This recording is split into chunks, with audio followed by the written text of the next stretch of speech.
처음에 이제 중국으로 시작해왔고 지금은 현재 법인 내에서 브랜드 운영하고 있고 디자인 회사 그리고 마케팅 회사 런칭을 준비하고 있습니다. 지금까지 업로드한 상품 개수를 세보니까 10,000개는 넘더라고요.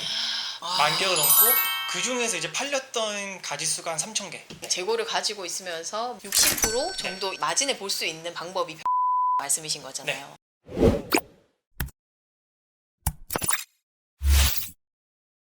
반갑습니다. 섬세한 머니맘 부단정입니다. 오늘은 구매 대행이라고 하는 쪽에서 꽤나 유명하신 우리 미대생 셀러님을 모셨습니다. 반갑습니다. 반갑습니다. 미대생셀러라고 합니다. 미대생 셀러님 어떠신 분인지 소개 한번 부탁드려도 될까요? 저는 지금 이제 사업한 지는 3년 차. 네. 2020년 2월 달에 이제 시작을 했고요.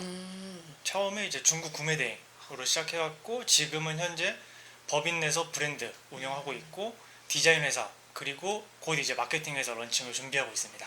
와, 너무 대단하신 것 같아요. 아유. 구매 대행으로만 쭉 이어오셨어도 충분히 대단하신데, 그런데 지금 회사를 법인이랑 또 사업자랑 또 새로운 걸 또 진행하고 계신다니까 보통 분이 아니시라는 거 그렇게 알고 시작하겠습니다. 오늘 제가 이 미대생 셀러님을 알게 된 이유가 원체 대단한 분이시라서 뭐 영상이 많이 나와 있긴 한데, 구매 대행으로 월 8천만 원까지 팔다가 병행 수입을 하셨다고 들었어요. 이미 구매 대행으로 8천만 원 이 정도 되면 굳이 병행 수입을 해야 되나? 라는 생각을 가질 수 있을 것 같거든요. 왜 병행 수입을 하시게 되셨을까요? 일단 구매 대행의 제일 장점이 일단 제가 구매 대행을 시작하게 된 이유기도 하고요. 재고가 없다는 거. 그다음에 비교적 적은 자본으로 시작을 할 수 있다는 것 때문에 했는데 이게 이제 장점이자 나중에는 좀 단점으로 좀 오더라고요. 내 재고가 아니다 보니까 제가 이거를 컨트롤할 수 없는 거. 그리고 일단은 마진 폭이 조금 달라요. 구매 대행은 제가 이제 30% 목표를 하고 가도 뺄 거 빼고 다 하면은 20에서 25%대로 줄어드는데 제 상품을 갖고 가는 경우에는 잘만 하면은 이제 50에서 70%까지 갖고 갈 수 있는 걸 찾을 수 있거든요. 그러다 보니까 그리고 내 상품을 마케팅을 해야지 이제 남는 건데 근데 이제 다른 사람 제품으로 이제 마케팅을 해도 이게 결국에는 이제 수명이 있더라고요. 그거에 대한 좀 아쉬움이 있었어 갖고 이제 호시탐탐 노리다가 시작을 했습니다. 처음 이제 뭐 온라인 판매를 처음 해보시는 분들은 구매 대행이 뭔지 병행 수입이 뭔지 잘 모르실 것 같아요. 한번 좀 차이 얘기 좀 해주실 수 있을까요? 보통 이제 저희가 저희 물건 말고 다른 판매자가 파는 물건을 저희가 대신 파는 걸 위탁 판매라고 하잖아요. 맞습니다. 이 위탁 판매에 그냥 해외에서 갖고 온다라고 생각을 하시면 됩니다. 저희 게 아니라 이제 해외 사이트에서 이제 구매해서 오는 건데 주문 들어오는 거 이제 건 바이 건으로 고객 대신해서 구매를 해주는 거고 이제 위탁이랑 똑같아요. 상품을 이제 계속 올려요.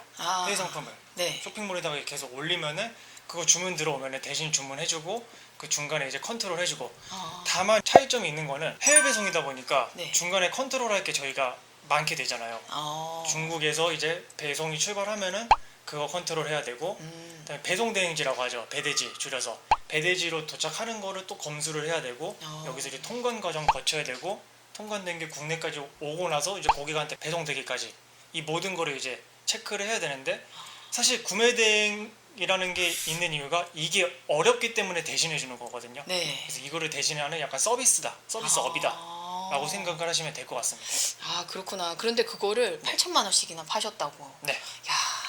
하루에 120건씩 했어요. 병행 수입에 대해서 어떤 건지 한번 설명을 해주시면 좋을 것 같아요. 그래서 병행 수입은 중국에서 이제 물건을 수입해 온다라고 생각을 하시면 되는데요. 근데 이제 일반적인 병행 수입이 있고 내 상표를 내고 갖고 오는 이제 병행 수입 형태가 있어요. 일반적인 이제 병행 수입은 중국 패키지 뭐 그대로 이제 갖고 오는 걸 말을 하는데 요즘에는 이제 사실 한 2년 전, 3년 전까지는 내 상표 없이 그냥 갖고 와서 이제 파는 분들이 많았어요. 근데 여기서도 이제 판매하는 판매자들이 많아지고 하다 보니까 조금 더 이제 경쟁력을 갖추려고 이제 본인의 상표를 내서 거기 이제 상표를 부착해갖고 흔히 이걸 이제 OEM이라고 하죠. 상표 부착해갖고 들어오는 거를 그렇게 해서 패키지도 이제 그 브랜드에 맞게 갖고 오는 거를 이제 말을 하는데 제가 이제 지금 하고 있는 거는 제 상표를 내고 브랜드 이제 스토리를 만들고 브랜드 이제 명을 만들고 부착해오는 방식으로 갖고 오고 있습니다. 그러면 CS랑 이런 것도 있을 텐데 네. 그럼 8천만 원 이거 일을 하면서 네. 병행 수입 이런 네. 걸 어떻게 하셨을까요? 일단 제가 8천만 원 나올 때까지는 저 혼자 했었어요. 아, 사실 그 전에 원래 이제 순차적으로 했으면은 업무량만 따지면은 그 전에 이제 알바를 구하거나 이제 직원분을 구하거나 인력을 채용을 했어야 되는데 그때 이제 여건상 제가 사무실에 나갈 수도 없었고 집에서 계속 했어야 됐거든요. 아, 그러다 보니까 꾸역꾸역 저 혼자 처리하다가 8천만 원쯤 됐을 때 이제 알바를 채용하고 이제 직원을 늘리는 식으로 갔었고요. 그래서 지금 구매 대행은 제가 거의 손을 안 대고 있고 이제 제가 이제 저희 직원분들한테 다 맡기고 저는 이제 병행 수입 그리고 뭐 디자인 회사, 마케팅 회사 이걸 세팅하고 굴린다라고 이제 표현을 할게요. 그냥. 네네네. 굴리고 이제 여기서 이거 이렇게 해갖고 이렇게 인력 배분하면 되겠다. 그거를 지금 테스트를 하고 있습니다. 아, 그렇구나. 진짜 뭐 말씀하시는 것만 해도 저는 구매 대행도 그렇고 네. 병행 수입도 그렇고 컨트롤할 게 너무 많고 네. 정말 좀 허들이 좀 많은 일인 것 같은데 네. 두 개 다 어떻게 잘하실 수 있는지 정말 궁금하네요. 일단 내 상품을 직접 갖고 온다라고 할 때 어려운 게 네. 제가 병행 수입할 때 들어오는 최소 개수가 1000개 되거든요. 아, 1000개나 1000개가 사야 되네요. 네. 구매 대행 같은 경우에는 이거에 대한 걱정이 없어요. 왜냐? 음. 그냥 상품 올려놓고 네. 안 팔리면은 많은 거고 어차피 저희가 이거를 따로 구입을 해오는 게 아니니까 그쵸. 리스크가 없죠. 네네네. 부담 없게 이제 할 수 있는 방법이 병행 수입을 굉장히 신중해질 수밖에 없어요.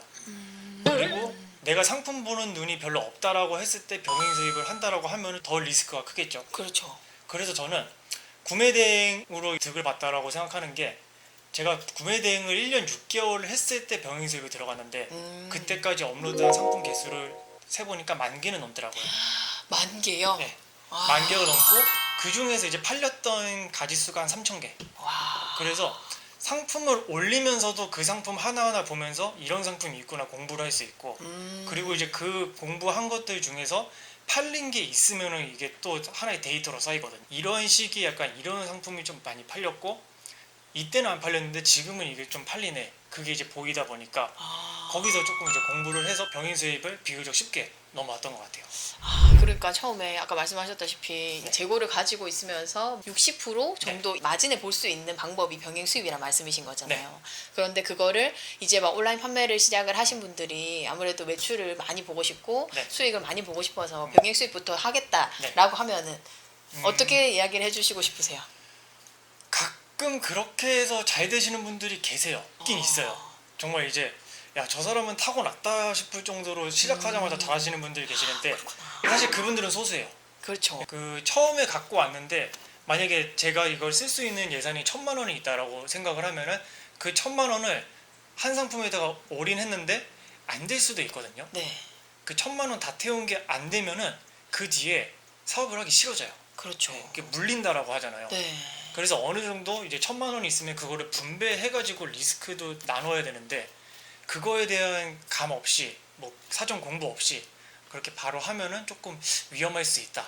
그리고 저는 이제 위탁이든 구매 대행이든 이렇게 이제 남의 물건을 먼저 팔아보는 거를 추천드리는 게 돈 벌는 걸 공부할 수 있거든요. 네. 네, 그게 가장 큰 것 같습니다. 그럼 보통 기간을 이제 막 온라인 판매를 시작을 해서 위탁이나 구매 대행을 처음 시작을 했다. 어느 정도 기간은 좀 이렇게 수련을 하셔라. 기간 아니면 네. 뭐 이 정도 상품은 좀 올려보든지 팔아보든지 네. 이렇게 기준을 주신다면 저는 일단 구매 대행 같은 경우에는 적어도 3,000개는 올려봐야 된다. 시작이 3,000개다라고 생각을 합니다. 아. 항상 제가 지금 강의도 하고 있는데 구매 대행 네.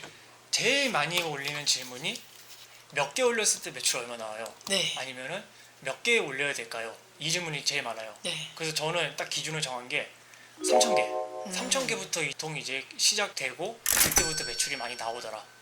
그리고 여기에 또 반증은 3,000개까지 많이 안 올리세요.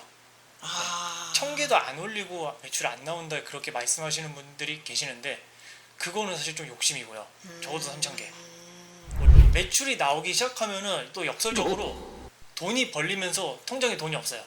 아. 네, 카드값 나갈 거 계속 나가고 매출이 계속 증가하면 할수록 그 매입액이 늘어나잖아요. 맞습니다. 묶여요. 돈이 묶여요. 저는 그게 1년 반이 걸렸어요. 1년 반 동안 계속 이게 넣었다 네. 말씀이신 거죠. 1년 반 동안 계속 넣고 한 번은 제가 1,700에서 4,100만 원까지 한 번에 뛰었을 때가 있거든요. 네, 매출이. 네, 네. 그때 이제 장부 정리해 보니까 한 1,000만 원이 더 필요한 거예요. 네. 갑자기. 어. 그러면 제가 그때 대학생이었고 뭐 카드 한도도 뭐 200만 원 이렇게밖에 안 될 때였는데 네. 돈 나올 데가 없잖아요. 네. 그래서 다행히 그때 대출이 나와갖고 대출로 메꿨습니다. 와, 그러니까 다른 네. 사람이 봤을 때는 네. 열심히 돈을 벌고 매출도 많이 나오니까 네. 그만큼 수익이 있을 거라고 생각을 했는데 네. 또 거기에다가 대출을 받는다. 네. 그러면은 조금 아이러니하다, 그죠? 그 대출 받고 이제 통장에 돈이 남기 시작한 게 1년 반. 네, 한 일단은 2년은 생각을 해야 된다고 하더라고요. 그런 마음을 일단 처음에 아는 게 되게 중요한 것 같아요. 네. 왜냐하면 사람들이 일단 매출을 내고 그리고 순이익이 얼마다라고 하는 거를 이제 대충 장부 정리를 하면 나오잖아요. 그런데 그 다음 달에 또 이제 그 카드 들어가는 거라든지 이런 걸 생각을 안 하니까 네. 이게 나에게 지금 남는 돈이라고 생각을 하고 네. 다음 달에도 또 이렇게 돈이 남을 거라고 생각을 했는데 계속 이렇게 마이너스가 나오는 게 거의 이제 매출이 올라가면 당연한 순리잖아요. 그런데 그렇게 생각을 안 하니까 그게 1년 반이 걸렸다. 네. 이렇게 이제 실질적으로 말씀을 해주시는 거 조금 기억을 하시면 좋을 것 같아요. 근데 사실 이거를 말씀드려도 기억 못 하실 거예요. 매출 올리는 거에 지금 다들 이제 처음에 네, 급급하셔가지고. 맞아요. 네. 네. 그러면 이제 제일 처음 시작하시는 분들은 네. 구매 대행과 위탁 중에서 먼저 시작을 하시고 네. 구매 대행을 하실 것 같으면 대표님한테 강의를 들으시라. 아, 네.